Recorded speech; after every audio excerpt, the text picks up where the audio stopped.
Allez. C'est parti. Monsieur Claude Vial. Présent. Monsieur Pascal Henry. Présent. Madame Marie Spara. Présent. Monsieur Bernard Bourgi. Présent. Madame Florence Tessier. Présent. Monsieur Frédéric Costa. Présent. Madame Elisabeth Moulin-Royon. Monsieur Louis Gaucher. Présent. Madame Joëlle Gomez. Présent. Monsieur Marcel Paulet. Présent. Monsieur Guy Vaucanson. Présent. Monsieur Alain Bonnefoy. Monsieur Jean-Pierre Jauré. Présent. Madame Pascal Guillet-Forissier. On va arriver en route. Madame Louisa Collange. Madame Maria Bonavent. Madame Géraldine Vincent. Elle est aussi en route là. Monsieur Jean-Pierre Javard. Oui. Monsieur Sébastien Arnaud. Présent. Madame Jennifer Camisard, représentée par Monsieur Guy Vaucanson. Madame Pauline Orange. Je Monsieur tiens Michel. à préciser que Jennifer est coincée tous les jeudis. Mais elle ne souhaite pas qu'on déplace forcément les conseils municipaux pour elle. Donc, mais c'est vraiment très difficile. Elle fera tout ce qu'elle pourra pour arriver les jeudis, mais elle est vraiment coincée par quelque chose de très important. Monsieur Michel Béal. Oui. Monsieur Pierre Chénet. Présent. Monsieur Frédéric Desgonnet, représenté par Monsieur Pierre Chénet. Madame Suzanne Fourré. Monsieur Jean-Philippe Granger. Présent. Monsieur Patrice Perrard. Présent. Monsieur Yvon Valère, représenté par Madame Béatrice Grevet. Présent. Et Madame Béatrice Grevet. Très bien, merci. Alors, je vous souhaite à chacun d'entre vous une bonne année. La santé, de l'énergie, du courage pour affronter quand il y en a les épreuves de la vie. Et puis, je vous rappelle que samedi matin à 11h, on change de côté et on a les vœux à la maison des associations.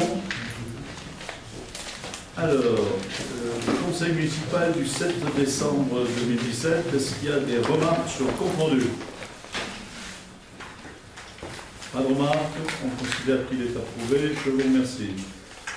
Les arrêtés, qui ont été peu nombreux dans l'intervalle.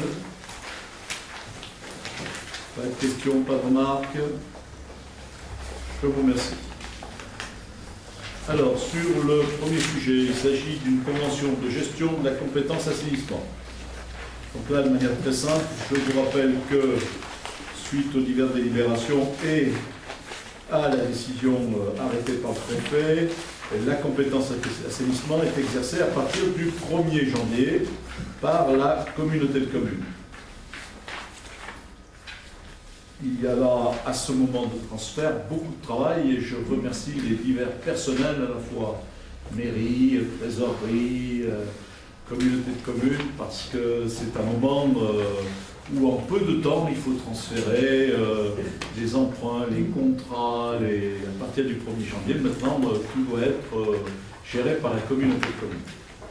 C'est un moment aussi où il faut bien sûr caler nos relations avec la communauté de communes qui va exercer cette compétence, le souhait de chacun, de chacune des mairies et de la communauté de communes, c'est qu'on ait une continuité la plus sereine et la plus parfaite possible entre avant et après.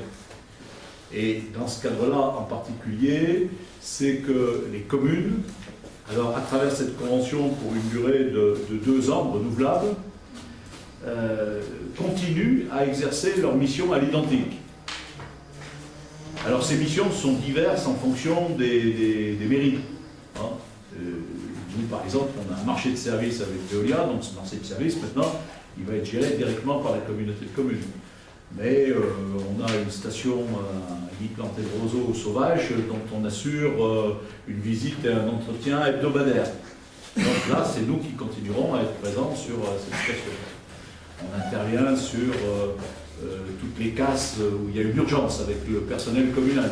Donc c'est nous qui continuerons à intervenir. Voilà. Donc pendant 2 ans, on va garder ce régime de fonctionnement, ce qui permettra assez sereinement de l'évaluer, de le prolonger, et puis après, bon, on verra. On constatera peut-être que c'est la bonne manière de continuer à fonctionner au quotidien.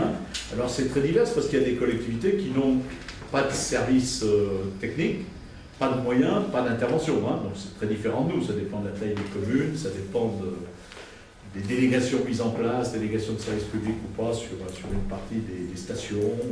Voilà. En ce qui nous concerne, donc sur le fond, ces conventions sont de même nature. Elles constatent finalement le maintien de la situation telle qu'elle préexistait pour une durée de 2 ans. Voilà. En ce qui concerne OREC plus précisément, alors si on regarde le contenu, il y a un certain nombre de choses spécifiques. Donc, les services communaux seront chargés de l'exécution des missions techniques et du suivi de l'exécution des contrats en cours sur la commune. Continueront de réaliser à prestation égale l'ensemble des missions qu'ils assuraient sur le service public d'assainissement. Ça, c'est le contexte général que je vous ai indiqué.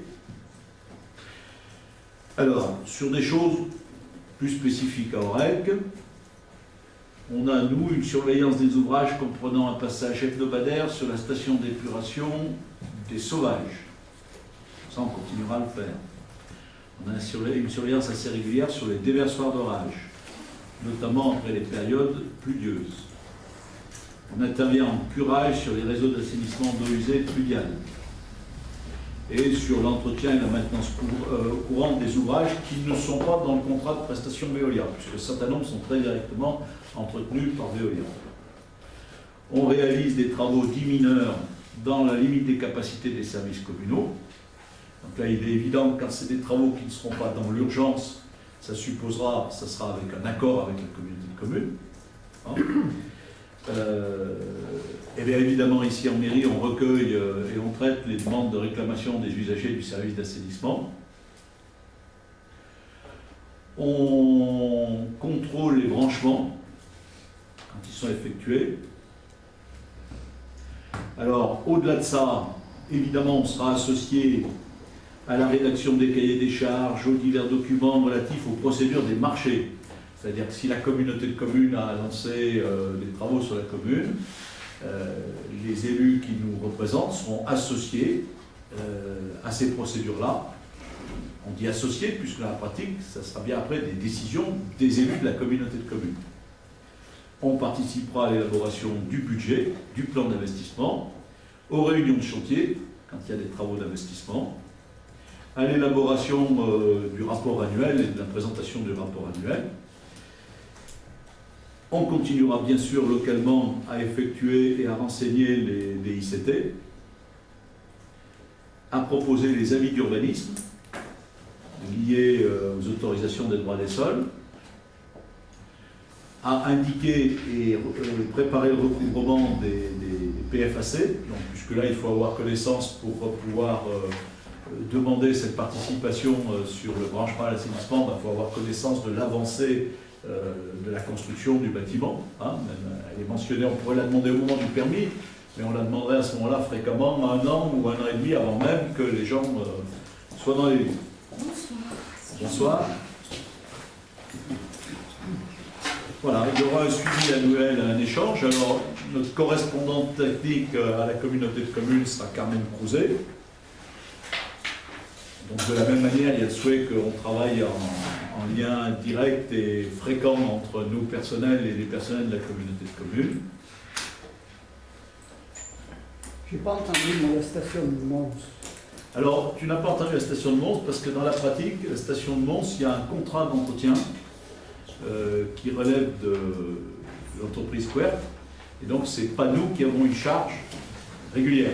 Ça ne nous empêche pas d'y aller, de passer, de constater l'état des lieux, mais dans la pratique, on n'a pas au sauvage, c'est nos personnels qui doivent aller faire les contrôles réguliers.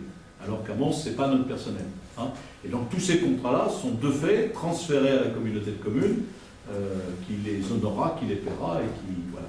Hein. Donc c'est pour ça qu'il n'y en a qu'une des deux qui est mentionnée. Oui. Comment ça va se passer quand on va vouloir changer un bout de réseau d'assainissement? Qui décide? C'est la mairie ou comme ça? On a transféré la compétence. Donc, dans la pratique, la compétence, elle va être pleinement exercée par la communauté de communes. Donc, le programme d'investissement sera décidé par la communauté de communes. Ouais, donc, ce n'est pas nous qui déciderons nous, on pourra tout à fait suggérer à la communauté de communes et dire que ça serait bien qu'ils interviennent sur tel secteur ou tel autre. Pourquoi pas? Enfin, c'est nous qui déciderons avec les autres. On décidera au sein de la communauté de communes. Être clair, ce n'est pas le conseil municipal qui décidera du programme d'investissement. Par contre, en termes d'animation, c'est donc la commission développement durable de la communauté de communes qui va être la commission chargée de suivre l'assainissement. Et donc les deux représentants de la commune d'Orec, il y en avait un qui était déjà et qui siégeait, c'est Bernard, et un deuxième qui le rejoint, c'est Alain, au titre de la continuité, puisque c'était Alain qui, ici, suivait principalement les chantiers, que ce soit sur l'assainissement, que ce soit sur l'eau, ou la facturation, voilà, ça faisait partie de ses délégations. Donc il continuera, Alain, à exercer la même fonction qu'aujourd'hui, demain, dans le cadre de cette commission, la communauté de communes. Ouais, mais ce que je voulais préciser, c'est que étant un assainissement qui arrive à son terme, la Comcom peut dire bah, on ne fera pas cette année, on fait que l'année prochaine. Tout à fait. Et on risque d'avoir des soucis qui vont. Voilà. Tout à fait.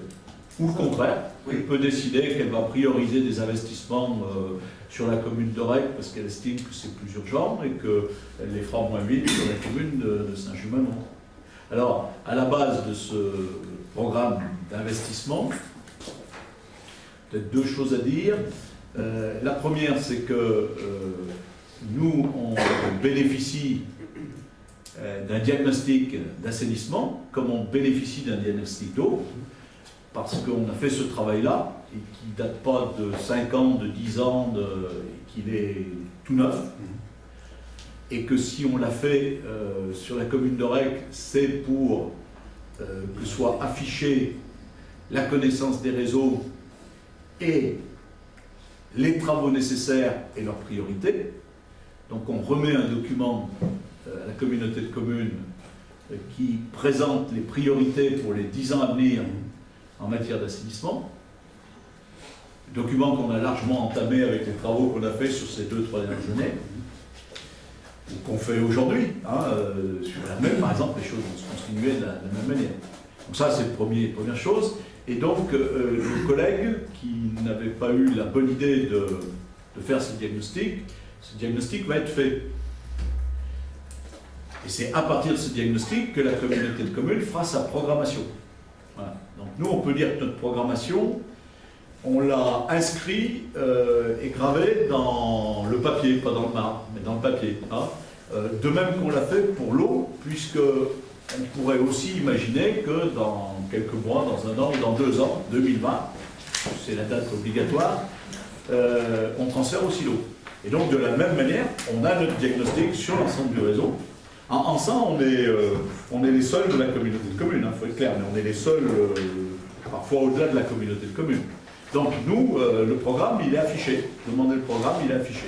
Il est relié, il est indiqué, il est posé, il a été négocié avec les instances, agences de l'eau, départements et autres. Il a été priorisé avec des critères d'urgence ou d'utilité. Donc ce document, on en dispose. Quelque part, et il va être donc généralisé au territoire. Nous, il n'est pas à faire, il est déjà fait. La deuxième chose qu'il faut souligner quand même, parce que vous n'êtes pas sans le savoir, c'est que ça fait, sur ces dernières années, on ne va pas mettre de durée, mais sur déjà 5 ans, 6 ans, on a eu un haut niveau d'investissement sur nos réseaux, justement parce qu'on était dans cette phase où on terminait le premier diagnostic, on attaquait le deuxième. Et en gros, j'oserais pas dire que les travaux urgents sont terminés, mais ils sont en grande partie terminés. Et s'il nous reste encore 1 an ou 2 ans à exécuter en termes d'eau, on peut penser que les travaux principaux seront aussi terminés.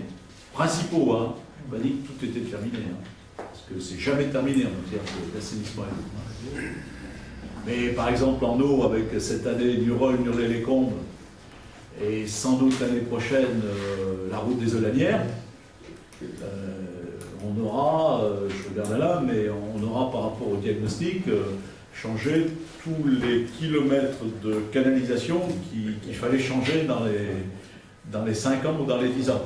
On l'aura fait dans les 4 ans dans les 5 ans, à un rythme plus important. Mais... Donc la première réponse, il y a le schéma d'assainissement, il y aura le schéma des eaux aussi pour les 10 ans, avec le programme d'investissement, les priorités, les nécessités arbitrées avec l'État, l'agence de bassin, le département, etc. et les élus. Et de l'autre côté, la réponse c'est on n'est pas du tout en retard en ce qui concerne l'investissement sur la commune de Rec. Alors après, les urgences de demain, on ne les connaît pas. Voilà. Alors il faut distinguer le programme d'investissement, parce que là, la communauté de communes, elle va fixer un rythme, et puis elle va faire chaque année une somme de travaux et dégager des priorités, et puis il faut distinguer les urgences. Donc pour les urgences, il n'y a pas de choix, donc les urgences, on les fait. Donc s'il s'avère qu'il y a des travaux urgents, on les fera, comme on faisait avant. Une petite question technique, là. À partir du 1er janvier, il doit y avoir un représentant de la communauté de communes sur les réunions de chantier, logiquement. Non? Oh, oui, bien sûr. Enfin,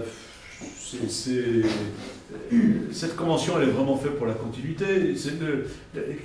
La communauté de communes n'embauche pas dans les médias. C'est Carmen qui va suivre l'ensemble du dossier pour les 7 communes. Il est évident que Carmen, je ne sais pas l'état des chantiers aujourd'hui, mais il me paraît difficile qu'elle soit sur chaque chantier, sur chaque réunion de chantier, sauf à ce qu'elle interrompe tout le reste. C'est bien pour ça que ça continuera à être pour nous benoît. Les premiers élus référents, le premier, ça sera 3, et puis les collègues qui interviennent, parce que souvent ces chantiers sont à la fois des chantiers d'eau, d'assainissement, de voirie, etc. C'est bien pour ça qu'on ne change rien. Le point de départ du transfert, c'est la compétence qui est transférée. Il est évident que dans 2 ans, 3 ans, 4 ans, 5 ans, 10 ans, on travaillera peut-être autrement, mais aujourd'hui, ce n'est pas un bouleversement, c'est simplement une continuité avec un transfert. Je vous rappelle au passage que cette prise de compétence permet à la communauté de communes de garder un certain nombre de ses ressources, qu'autrement elle aurait perdu cette année. Ça ne veut pas dire qu'elle a des ressources supplémentaires, ça veut juste dire qu'elle les garde, qu'autrement elle les aurait perdues, puisque, avec la loi NOTRe, chaque communauté de communes devait exercer pleinement 9 compétences. Voilà. Et à la communauté de communes de Loire-Semaine, il a fallu travailler pour trouver les 2 dernières, dont celle-ci, qui, de toute manière, de par la loi, s'imposait en 2020. Hein? Voilà. Oui. Et en termes de travaux, lorsqu'on a besoin de plan de recollement, ils seront toujours disponibles en mairie ou il faudra monter à la contrainte? Alors, dans l'immédiat, ils seront toujours disponibles en mairie. Dans le temps, on verra, puisque, en plus, avec la mise en place d'un SIG qui est partagé, à mon avis, ils pourront être disponibles autant en mairie qu'à la communauté de communes. Hein, c'est qu'une histoire de disponibilité de fichiers, enfin, c'est pas le lieu. Voilà. Alors après, toutes ces questions, on voit bien qu'on va apprendre en marchant, hein, c'est-à-dire c'est comme tous les transferts de compétences qui ont été faits par le passé. On a élaguer le maximum de choses avant. On a essayé de trouver une continuité la meilleure possible pour que ça se passe bien pour les usagers, qu'ils ne sentent pas un moment de flottement, hein, qu'ils n'aient pas eux à se poser de questions, qu'ils soient transparents. À la limite, ils viennent se plaindre au même endroit, ils viennent faire leur demande au même endroit, et ils ont les mêmes interlocuteurs. Et puis, les choses vont... Alors, il y a sûrement des choses qu'on n'a pas encore saisies, et qu'on va découvrir dans les semaines et les mois à venir. Il y a si je peux me permettre, sur ce transfert, il y a une très bonne volonté à la fois de la communauté de communes et des communes. Donc il y a vraiment l'envie de réussir, que ça se passe bien. C'est pas conflictuel. Hein. Il y a une commune qui s'est réellement opposée à ce transfert, c'est la commune de Lacio. Bon, elle était parfaitement marginale. Voilà.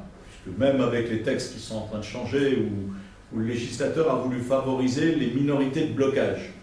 Bon, Lacio va soit tout seul, n'a pas vertu à arrêter le travail sur un territoire de plus de 20 000 habitants. Voilà. Après, pour quelles raisons ils étaient contre,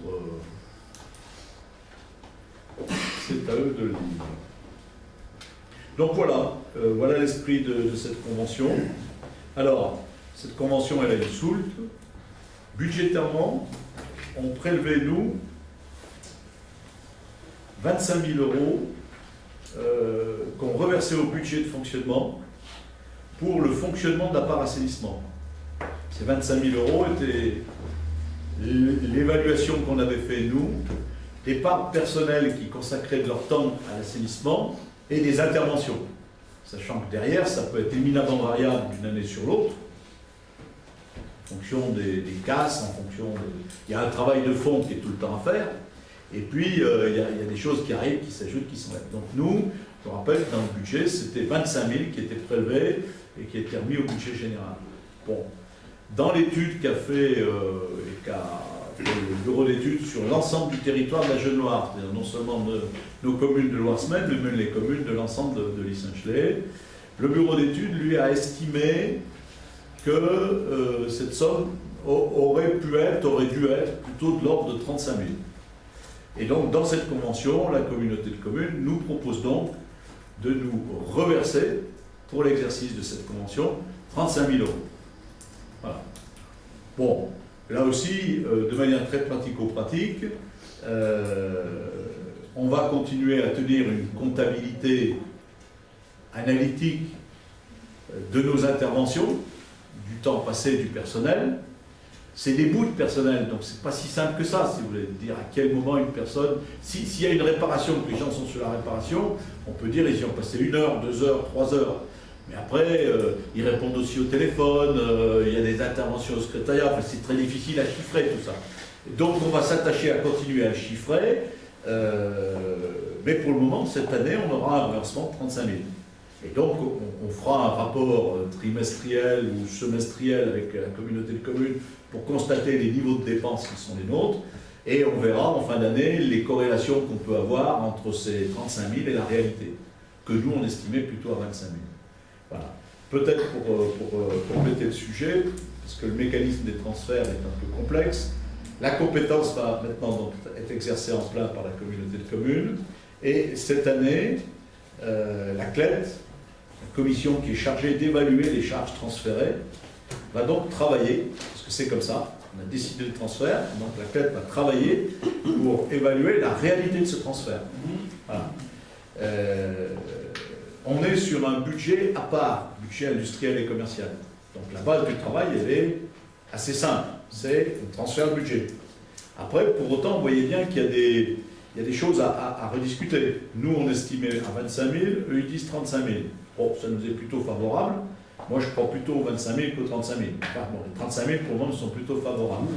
Il y a aussi des choses à estimer dans l'autre sens. Par exemple, le budget général doit contribuer au budget d'assainissement pour la part pluviale.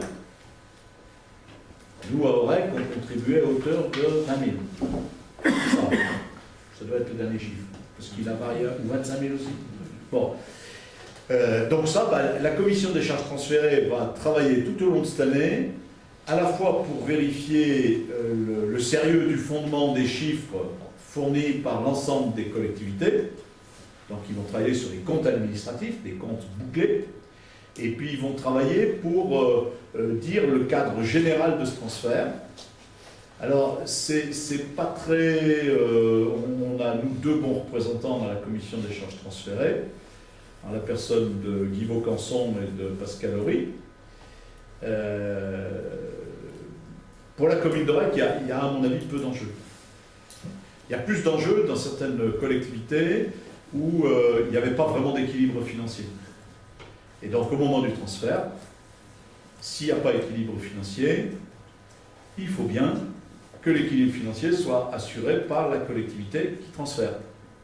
Voilà. Bon. Donc il y a un certain nombre de collectivités pour lesquelles les enjeux sont vraiment marginaux. On ajustera peut-être de 5 000, 10 000 €, j'en sais rien. Enfin bon, voilà.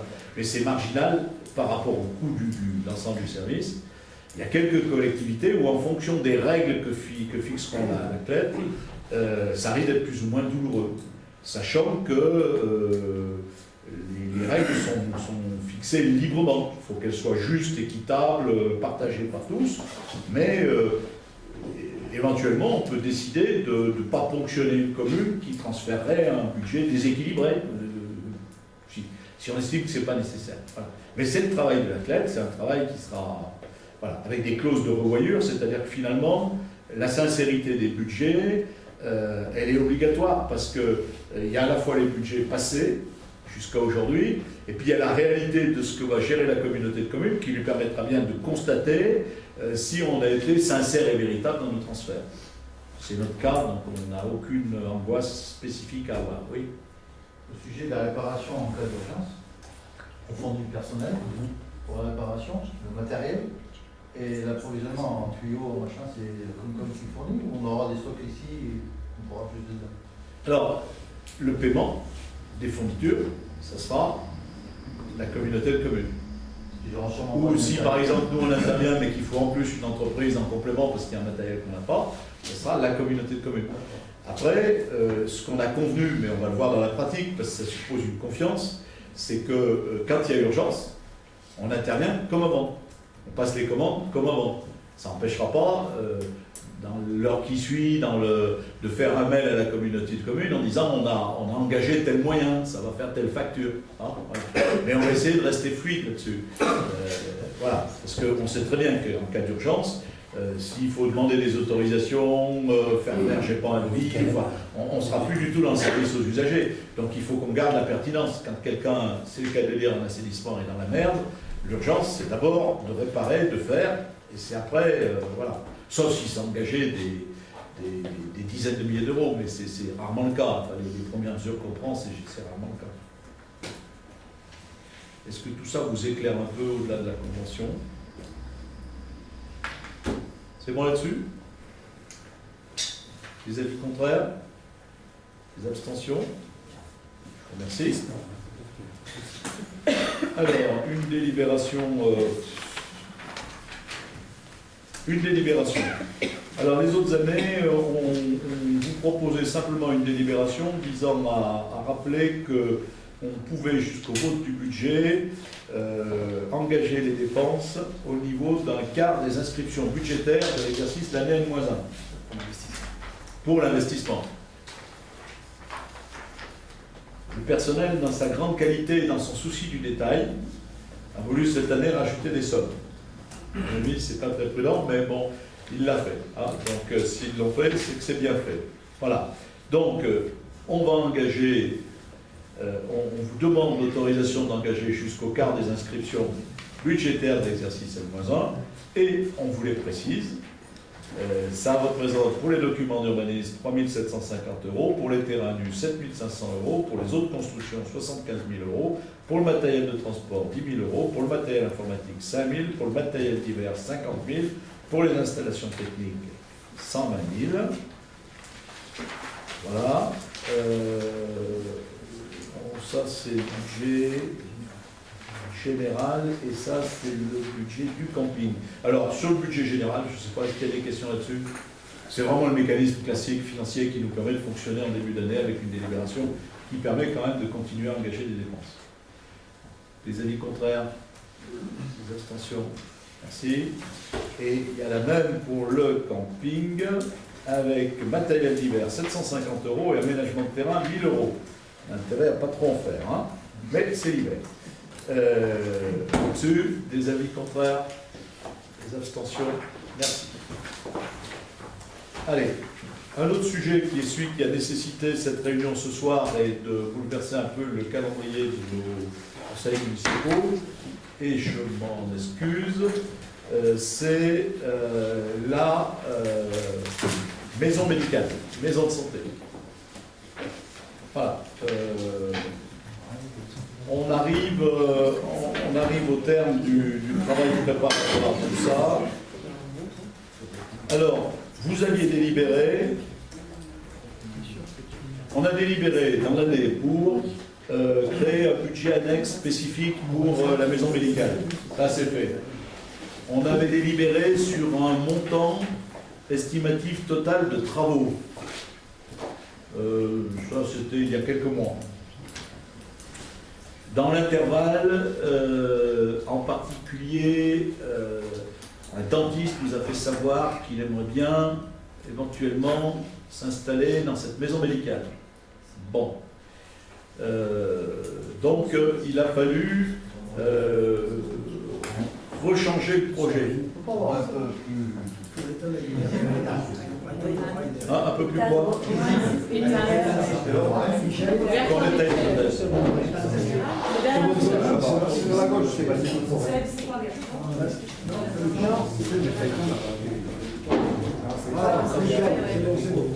Est-ce que c'est vraiment mieux?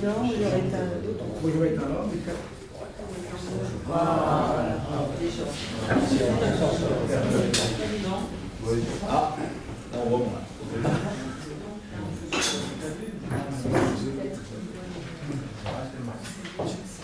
Là, on est au rez-de-chaussée.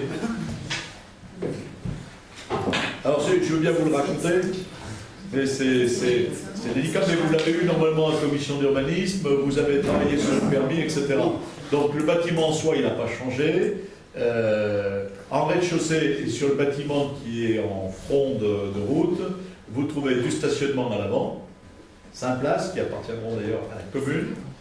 Il y a aussi du stationnement à l'arrière, du stationnement sous-sol, mais peu importe. En rez-de-chaussée, vous avez à proprement parler le cabinet médical avec l'ensemble des médecins, la possibilité donc d'avoir 4 lieux, ce qui permet d'accueillir entre 4 et 8 médecins, en fonction de la manière dont ils travaillent. Et puis en jaune, le cabinet d'infirmier.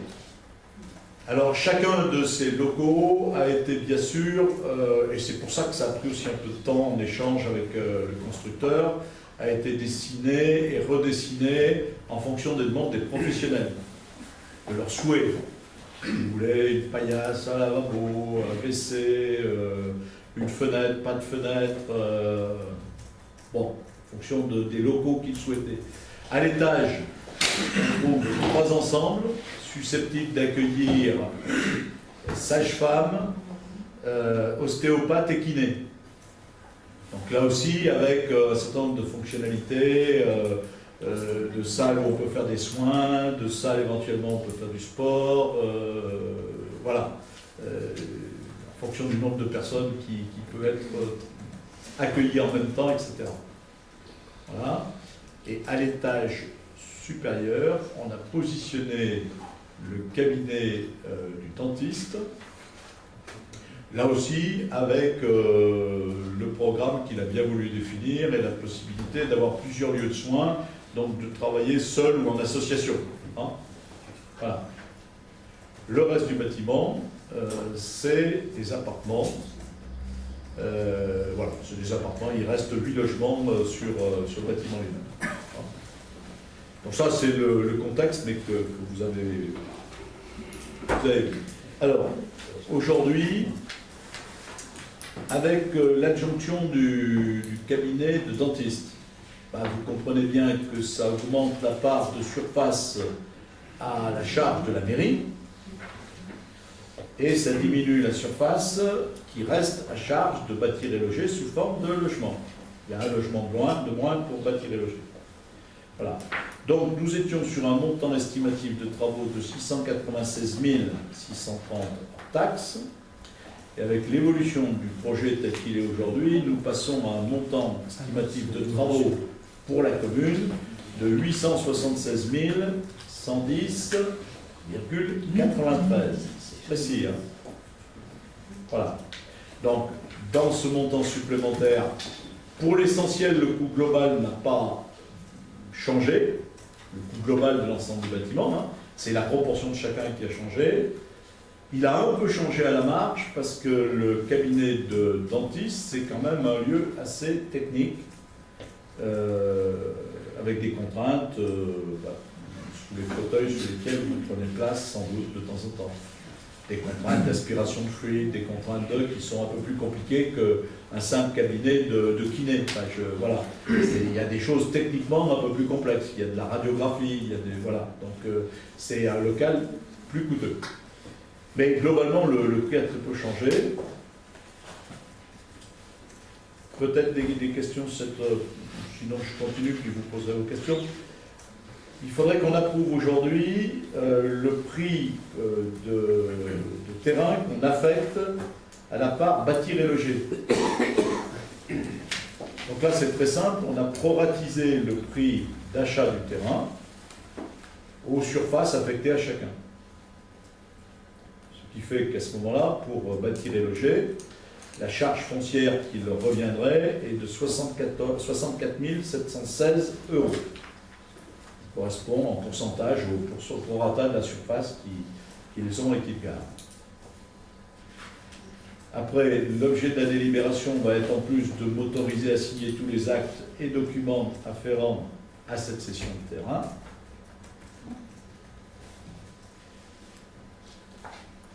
Et on aura fait l'essentiel. Il y a peut-être des questions. Oui. Oui, moi je veux revenir sur le projet parce que, soit j'ai raté une étape, on est loin du projet initial, mais on avait le cabinet médical en bas avec quatre possibilités de médecins et l'ostéopathe. Initialement, c'est ce qui avait été prévu, il me semble même que l'ostéopathe était au rez-de-chaussée. C'est ça. Donc le projet a évolué par rapport aux demandes des activités libérales. Tout à fait. Ok. Par exemple, si vous voulez, l'ostéopathe, en bas, le cabinet d'infirmier représente environ 50 mètres carrés. Et en fait, c'était la demande initiale de l'ostéopathe. D'accord. Et puis, il s'est trouvé que l'ostéopathe, au bout d'un moment, quand elle a eu défini ses besoins, on n'était pas à 50 mètres carrés, mais on était entre 60 et 70 mètres carrés. Et donc, elle ne tenait plus au rez-de-chaussée. Donc, il a fallu la repositionner de telle manière qu'on puisse répondre à ces demandes à partir du moment où, à un moment donné, elle a exprimé une demande avec 2 salles de soins. Voilà, donc il y a eu des variations. Moi, je peux en remercier Bâtir et Loger parce que finalement, il y avait un projet et puis Bâtir et Loger a dû faire preuve d'imagination. C'est-à-dire, on n'est pas là sur un projet où on a des apparts et des professionnels de santé qui viennent s'installer dans les apparts. Enfin, je dis les apparts, mais les surfaces. On est là dans un projet où les interlocuteurs ont participé à la définition au mètre carré près et à la forme près de ce qu'ils voulaient. Donc, ça a été un peu plus compliqué pour le constructeur. Mais, du coup, on a visé à ce que les professionnels de santé qui souhaitaient venir aient le plus possible la réponse à l'intégralité de leurs questions. Parfois sur vue extérieure, pas vue extérieure, lumière, pas lumière. Enfin, ça a été quand même... Bon, enfin, Bâtir et Loger a bien travaillé avec les professionnels. Oui, allez-y, je vous en prie.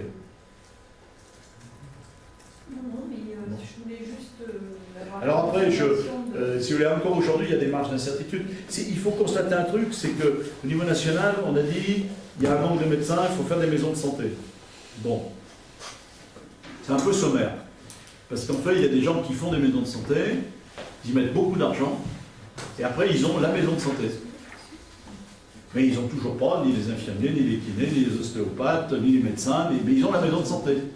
Et ils espèrent les faire venir. Et ils disent, venez, venez, venez, on va vous loger, on a des trucs. Bon. Et notre territoire français a vraiment un problème. C'est vraiment difficile. Vous imaginez quand on est obligé de produire l'intégralité du lieu de travail pour les gens, et après, quelque part, d'essayer de trouver comment on va arriver à les faire venir.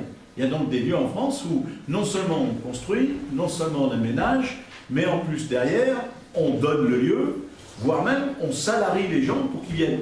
Bon. Donc c'est compliqué. Bon, nous, on a une chance, c'est qu'un certain nombre de gens s'intéressent au projet, sont venus autour du projet, les greffés dans ce projet. Bon. Pour autant, aujourd'hui, c'est pas bouclé. Parce qu'on est obligé, vous avez vu, on fait quelque chose, on s'adapte au fur et à mesure à la demande. Bon. Donc, il y a un certain nombre de professionnels, ceux de la première heure, ceux qui, dès le début, étaient dans le projet, les médecins. Bon, moi je dirais, là, on est sûr, c'est bon, c'est fini, c'est cadré, on sait. Après, le projet, jusqu'à ce jour, jusqu'à un mois, il a fini de se peaufiner, y compris dans ses coûts, consultation, appel d'offres, etc. Et donc, on a pu remettre à chacun, maintenant, un dossier complet, avec les plans tels qu'il avait voulu les travailler avec le promoteur, le coût réel aujourd'hui. Il y a des marges dans ce coût, hein, puisque par exemple on a des subventions. Alors, les subventions normalement elles ne sont pas faites pour ceux qui achètent, elles sont faites pour la collectivité. Enfin, bon, voilà. Donc il y a des marges, il y a des coûts à établir. Voilà. Donc on est maintenant, ou en même temps, pour lancer le chantier, il faut qu'on approuve cette convention, qu'on garantisse à Bâtir et Loger, qu'on va leur prendre les surfaces qu'on leur demande. Après, pour lancer ce chantier, il vaudrait mieux que dans les 2-3 mois qui viennent, on ait pu finaliser avec les professionnels le fait qu'ils seraient dans ces locaux. Donc, valeur aujourd'hui, 4 médecins, sans doute 5, mais on attend l'accord du 5e, les infirmiers, la sage-femme, l'ostéopathe, kiné et dentiste. Valeur aujourd'hui. Après, valeur dans 1 mois ou dans 3 mois, je pense que vu la demande qu'il y a eu sur ce projet, s'il y a une défection ou 2, on aura les surfaces. J'ai pas trop de doute sur le fait que dans l'année qui suit, elles seront utilisées. J'ai plutôt le sentiment que si le costume avait été encore plus grand, peut-être que... Mais là, il est à la mesure de ce qu'on a besoin aujourd'hui. Oui. Donc, plus détail. On s'arrête. On fait pas une tâche supplémentaire pour des prochains carrés. Non, c'est pas possible. Non, c'est pas possible. C'est pas possible. Non. Alors d'abord, on ne peut pas grimper en hauteur sur ce secteur-là. Et puis là, on arrive finalement à quelque chose qui est cohérent, qui se tient, qui est au centre. Moi, je serais tenté de dire, si ce projet il marche, il est réussi, on le saura dans 6 mois, dans 1 an, dans 2 ans, si les gens y trouvent leur compte, il sera peut-être à compléter, à répéter.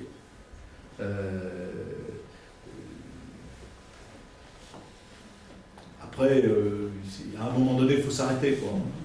Parce que là, les professionnels, il y a ceux qui réellement sont en attente. Et que si on tergiverse trop ou si on attend, on perdrait. Après, il faut quand même voir que là, on est quand même sur des surfaces conséquentes.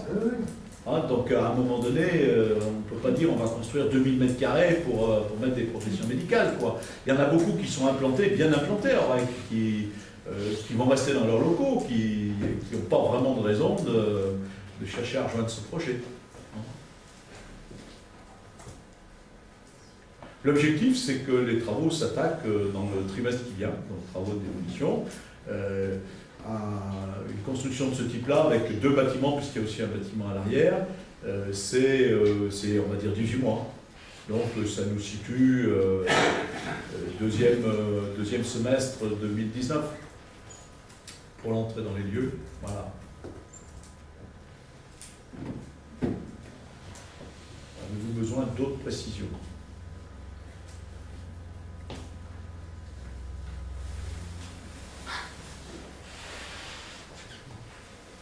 On ne pouvait pas aller plus loin, ça va laisser 8 logements, les logements sont aussi nécessaires. Hein. On a besoin de logements en centre-ville, accessibles, plein centre, avec ascenseur, bien situés, pas cher en énergie, plus ça va être des bâtiments basse énergie, etc. Et donc finalement, les 8 logements qui restent, ils sont aussi quand même nécessaires. Il y a un moment où, voilà. Ça donne une opération à peu près équilibrée. C'est bon là-dessus? Les avis contraires? Les abstentions? Je vous remercie. Est-ce qu'il y en a qui auraient des questions? Parce que là, on a épuisé l'ordre du jour, à ma connaissance. Oui? La compétence la zone industrielle, c'est qui? Je ne vous ai pas entendu, j'avais du bruit à ma gauche. La compétence sur la zone industrielle, c'est la Comcom. C'est la communauté de communes qui a la compétence économique. Donc le panneau, il est à la charge de qui? Le panneau d'adressage des entreprises. De la communauté de communes. Voilà, donc j'ai des industriels qui ont fait la demande il y a quelques années, qu'on les inscrive dessus, ils sont toujours pas inscrits. Donc si on donne la compétence des assainnissements et que ça fait pareil pour le panneau, il risque d'avoir des soucis. Oui, sauf qu'il n'y a pas de panneau pour l'assainissement. Il y a autre chose. C'est autre chose. Oui. Alors si la demande a été faite officiellement, je me ferai un plaisir de la relayer, je ne la connais pas, mais ça fait sans doute. Si vous regardez le panneau, vous verrez que... Ah oui, non, mais les panneaux, je les ai vus, il en manque et il y a des choses à actualiser, ça c'est sûr. Oui. Il y a de nouvelles entreprises qui ne sont pas mentionnées, il y a des anciennes qui y sont encore, oui, tout à fait. Oui, il y a du travail sur la CID. Pas d'autres questions? Merci à chacun de vous d'avoir pu prendre ce temps ce soir et à samedi 11h à la maison des associations.